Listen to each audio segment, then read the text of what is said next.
Soalannya adalah, pemimpin yang adil adakah hanya merujuk kepada pemimpin sebuah negara atau merangkumi segala jenis kategori pemimpin seperti suami sebagai ketua keluarga atau pengetua sekolah, pemimpin urus takbir sekolah dan sebagainya. Terima kasih atas pencerahan, insya-Allah.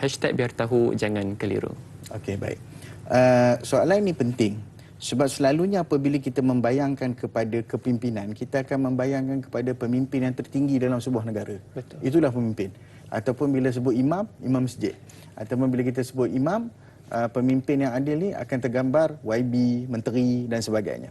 Tetapi sebenarnya dalam hadis Nabi sallallahu alaihi wasallam yang diriwayatkan oleh Imam Muslim, innal muqsitina indallahi ala manabirin min nuri an yaminir rahman wa kilta yadayhi yamin alladzina ya'diluna fi hukmihim ahlihim wa ahlihim wa ma wullu. Itu dia.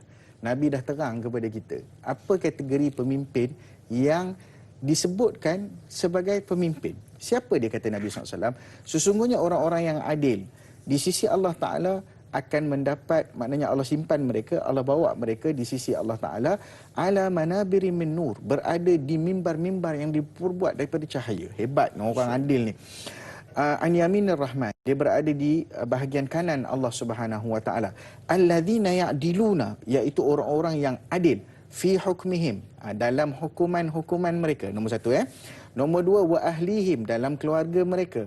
Dan yang ketiga, wa ma wullu, dan kepada orang-orang yang berada di bawah pimpinannya.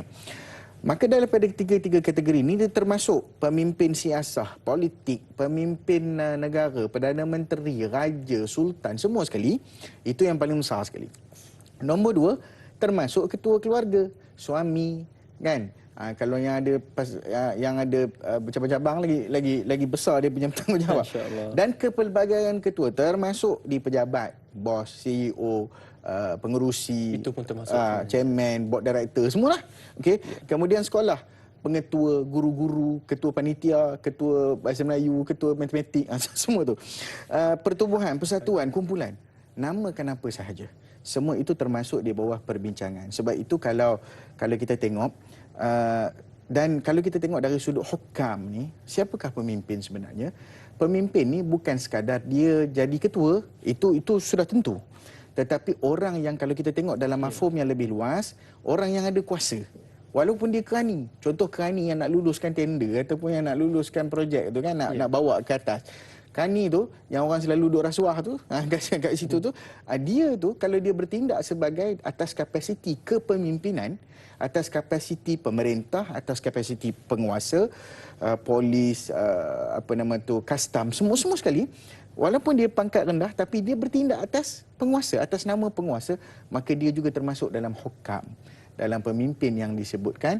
Maknanya mereka itu berada di barisan-barisan hadapan di kalangan manusia dan orang-orang yang mempunyai kepentingan, sama ada kuasa, jawatan, pangkat dan seumpamanya. Sebab itu antara orang yang dicintai oleh Allah Subhanahu wa taala, ahabbun nasi ila Allah wa aqrabuhum majlisan al-imam adil. Siapa dia orang yang paling Tuhan sayang dan paling dekat dengan Allah, tempat duduknya dekat akhirat? Pemimpin yang adil. Masya-Allah.